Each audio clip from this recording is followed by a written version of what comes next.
नमस्कार साथियों, दृष्टि के ऑनलाइन प्लेटफॉर्म में एक बार फिर से आपका स्वागत है। जैसा कि आप सभी को पता है कि हम नेट जेआरएफ परीक्षा के भूगोल विषय के पाठ्यक्रम पर चर्चा कर रहे हैं।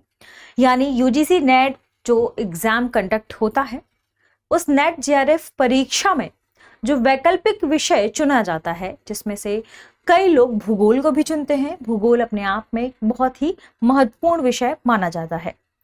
तो भूगोल विषय के पाठ्यक्रम के अंतर्गत हमने पिछले हमारी वीडियोस में इकाई 1 से लेकर 7 तक की इकाइयों में कौन कौन सी विषय वस्तु मौजूद हैं, कौन कौन से टॉपिक हैं जो महत्वपूर्ण हैं, हमने उन पर चर्चा की है। आज के एपिसोड में हम भूगोल विषय के पाठ्यक्रम के अंतर्गत ही इकाई 8 पर चर्चा करने वाले हैं, यानी यूनिट नंबर 8 पर चर्चा करने वाले हैं, जो कि किससे जुड़ा हुआ है? जो कि जुड़ा हुआ है भौगोलिक चिंतन से।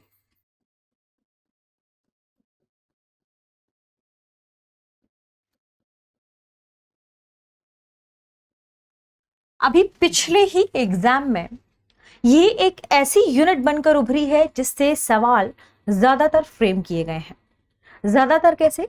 जिस यूनिट से पहले सवाल नहीं बनाए जाते थे, अब यह उसी यूनिट में शामिल है जिससे अब सवाल बनाए जाते हैं। यानी पहले इससे सवाल नहीं लिया जाता था नेट जेआरएफ के एग्जाम में, लेकिन अब भौगोलिक चिंतन से भी प्रश्न पूछे गए हैं। इसलिए यह यूनिट अपने आप में एक महत्वपूर्ण यूनिट है। इसलिए भी महत्वपूर्ण है कि जब आप भूगोल के बारे में पढ़ते हैं या किसी भी भौगोलिक परिदृश्य के बारे में पढ़ते हैं, तो आपको जरूरी होना चाहिए कि इसके पीछे, यानी इसकी शुरुआत कब हुई, यह यात्रा, विस्तारवादी यात्रा कहाँ से प्रारंभ हुई थी।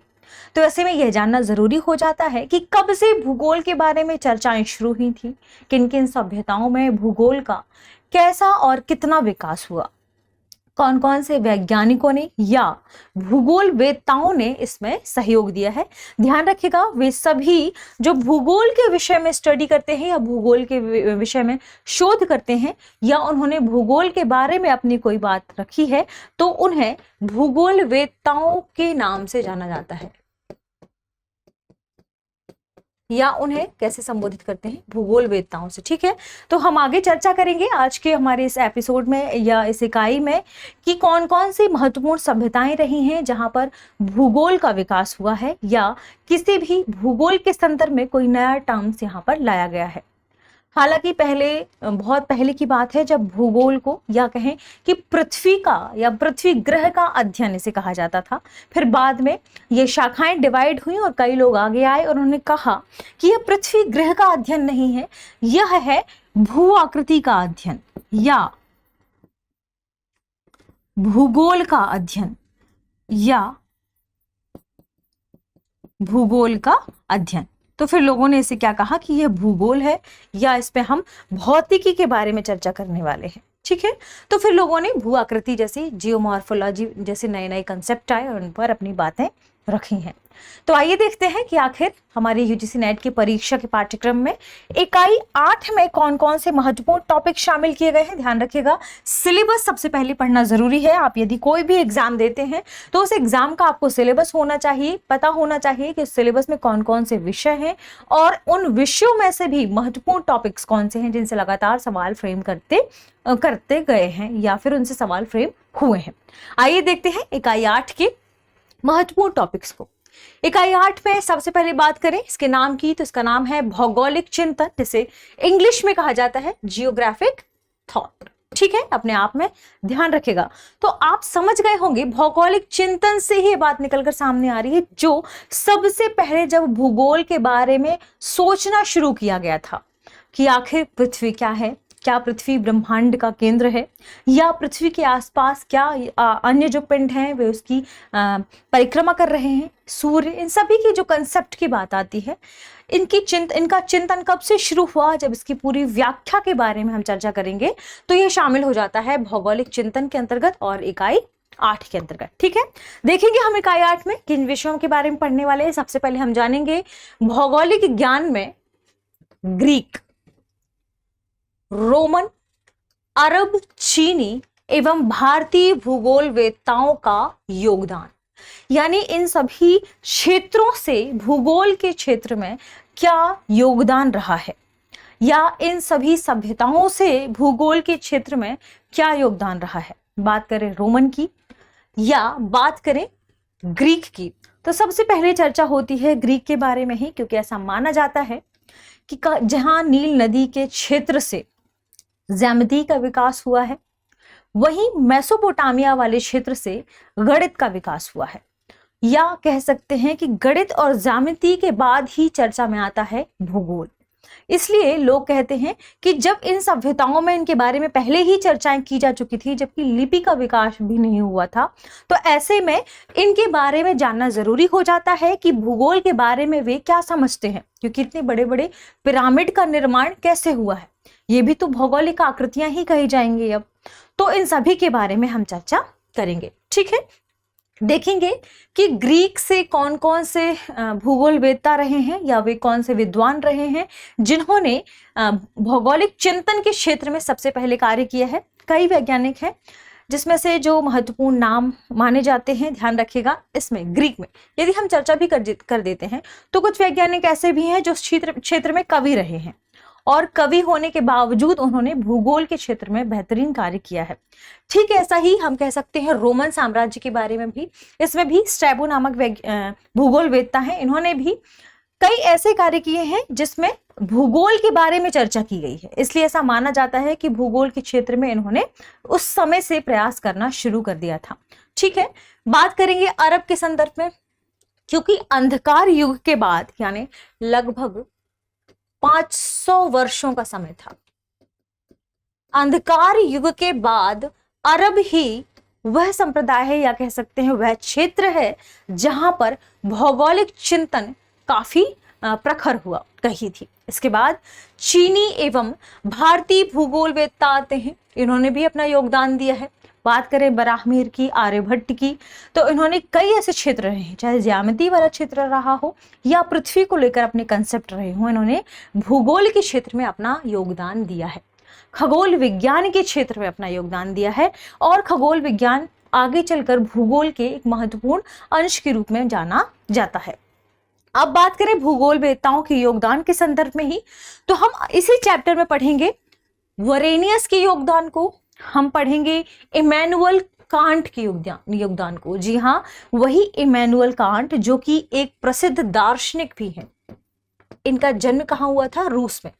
ध्यान रखिएगा, ये एक प्रसिद्ध दार्शनिक होने के बावजूद एक प्रसिद्ध खगोल विज्ञानी भी थे और एक प्रसिद्ध भूगोल वेत्ता भी थे, और इन्होंने पृथ्वी या कहें हम भूगोल को लेकर अपनी कई संकल्पनाएं दी हैं। तो इन्हें हम डिटेल से पढ़ेंगे और इनकी इन संकल्पनाओं का क्या क्या योगदान रहा है फिर बाद में भूगोल के क्षेत्र में, इस पर भी हम डिटेल से चर्चा करेंगे।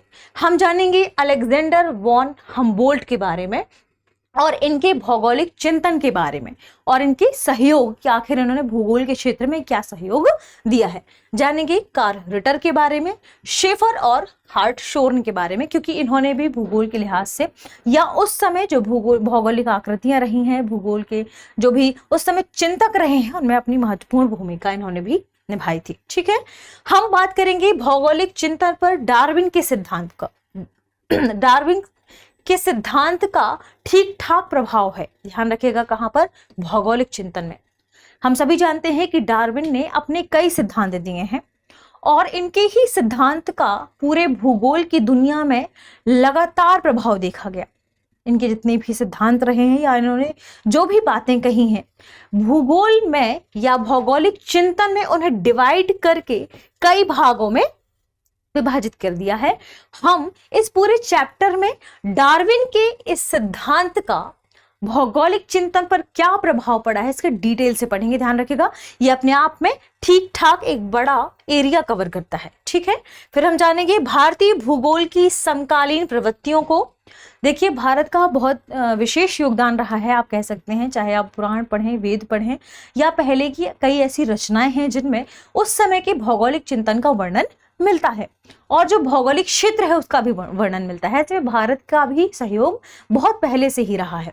लेकिन फिर हम इस चैप्टर में आगे बढ़ते हुए पढ़ेंगे समकालीन प्रवृत्तियों को इसी क्षेत्र की, जो कि भूगोल से ही जुड़ी हुई हैं।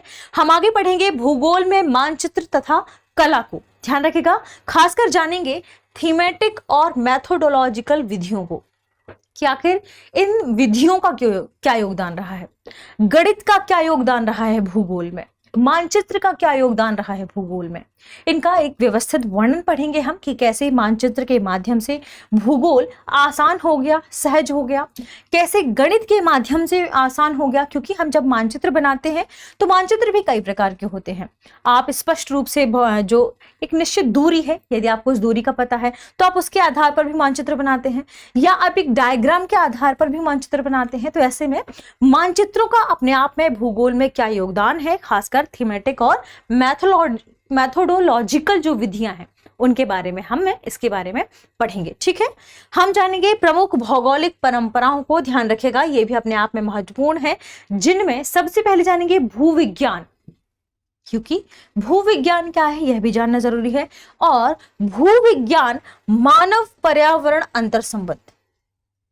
क्योंकि ध्यान रखिए कि जब आपको पता है कि मानव के और पर्यावरण के बीच में जो अंतरक्रियाएं होती हैं उनके माध्यम से ही आसपास का पूरा वातावरण तैयार होता है, तो अंत में आप एक निष्कर्ष पर निकलेंगे इसमें, लेकिन हम जानेंगे इसमें मानव पर्यावरण अंतर संबंध को, और ठीक सी या डिटेल से इसके बारे में हम चर्चा करेंगे। हम जानेंगे क्षेत्र अध्ययन और स्थानिक विश्लेषण को, ये भी अपने आप में एक महत्वपूर्ण टॉपिक होगा जिसे डिटेल से पढ़ेंगे हम कि इसके विश्लेषण में क्या क्या चीजें शामिल है, क्षेत्र के अध्ययन में या प्रादेशिक अध्ययन में क्या क्या चीजें शामिल है। ठीक है, फिर हम जानेंगे भौगोलिक अध्ययन में द्वैतवाद को। देखिए, द्वैतवाद अपने आप में एक महत्वपूर्ण कंसेप्ट है।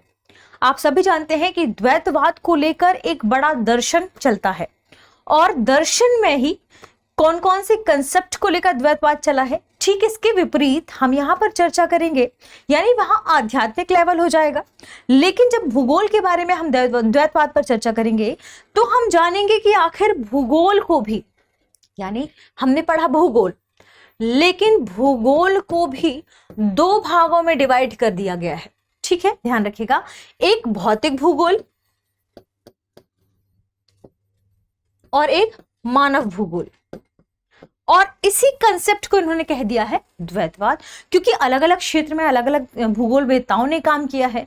तो कुछ भूगोलवेत्ता भौतिक भूगोल को भूगोल मानते हैं, कुछ भूगोलवेत्ता मानव भूगोल को ज्यादा महत्वपूर्ण मानते हैं, और अंततः एक निष्कर्ष निकलकर सामने आता है कि ये दोनों ही भूगोल के हिस्से हैं और अपने आप में महत्वपूर्ण हैं, क्योंकि इनके बीच अंतरक्रियाएं होती हैं। ठीक है, तो हम बात करेंगे भौतिक बनाम मानव भूगोल के बारे में, कि जो कि द्वैतवाद के अंदर ही कंसेप्ट आएगा। द्वैतवाद में ही हम बात करेंगे प्रादेशिक बनाम क्रमबद्ध के बारे में। ये भी भूगोल की ही एक कह सकते हैं आप एक सेगमेंट है, जिसमें हम प्रादेशिक भूगोल के बारे में चर्चा करेंगे और क्रमबद्ध भूगोल के बारे में चर्चा करेंगे। ये भी एक अवधारणा है, यदि हम इसे यहाँ चर्चा कर लेंगे तो फिर यह अवधारणा 2-3 लाइन में ही समाप्त हो जाएगी। ठीक है, हम बात करेंगे निश्चयवाद बनाम संभववाद के बारे में। ध्यान रखिए, निश्चयवाद बनाम संभववाद। आपको समझ में आ रहा होगा कि यहाँ निश्चय और संभव इन दोनों में अंतर है, तो इसे लेकर भी क्या द्वैतवाद वाला मत था, यह देखेंगे हम। इसके बाद जानेंगे गुणात्मक बनाम मात्रात्मक, कि आखिर गुणात्मक बनाम मात्रात्मक में हमें क्या पढ़ना है, हमें किन गुणों के बारे में जानना है, हमें किस मात्रा के बारे में जानना है, और फिर इनके बीच का द्वैत कैसे स्थापित हुआ या यह द्वैत कैसे शुरू हुआ, हम इसे भी देखेंगे। हम डिटेल से चर्चा करेंगे वस्तुपरक बनाम सिद्धांत परक पर, जो कि अपने आप में भूगोल में एक लंबा विषय रहा है, या कहीं चर्चा का एक महत्वपूर्ण बिंदु रहा है। ठीक है, हम चर्चा करेंगे इसी यूनिट में प्रतिमान विस्थापन, जो कि अपने आप में महत्वपूर्ण है, और भौगोलिक परिदृश्य के बारे में। ध्यान रखिएगा, प्रतिमान विस्थापन की जब हम बात करते हैं, भौगोलिक परिदृश्य की हम जब बात करते हैं, तो इसमें भी हमें कुछ सेगमेंट को डिवाइड करके पढ़ना है। ध्यान रखिए, इसमें कैसे कैसे हम पढ़ेंगे प्रत्यक्षवाद को माफ कीजिएगा, हम पढ़ेंगे प्रत्यक्षवाद को, कि प्रत्यक्षवाद क्या है। हम पढ़ेंगे व्यवहारवाद को, व्यवहारवाद क्या है, भूगोल के लिहाज से कैसे विकसित हुए हैं, भूगोल में इनका क्या उपयोग रहा है। हम पढ़ेंगे संरचनावाद को, कि आखिर संरचनावाद क्या है, और अंत में इसी यूनिट में हम कुछ महत्वपूर्ण बिंदुओं को चर्चा करेंगे जो कि वर्तमान में लगातार सुर्खियों में बने रहते हैं, जैसे नारीवाद एवं उत्तर आधुनिकतावाद। तो नारीवाद के बारे में जानेंगे और जानेंगे उत्तर आधुनिकतावाद को। जो कि अपने आप में इस यूनिट के कुछ महत्वपूर्ण हिस्से हैं जिन्हें हम डिटेल से चर्चा करेंगे किसमें, क्लासरूम में। यानी आज हमने देखा क्या, भूगोल विषय के इकाई 8 के कुछ खास बिंदुओं को, कुछ खास टॉपिक को जो हमारे सिलेबस में शामिल हैं। ठीक है, ध्यान रखिएगा जो सिलेबस में टॉपिक दिए हुए हैं ये सिलेबस में केवल टॉपिक का नाम है। जब हम इसके बारे में पढ़ेंगे तो आपको निश्चयवाद में कई सब टॉपिक भी मिल सकते हैं।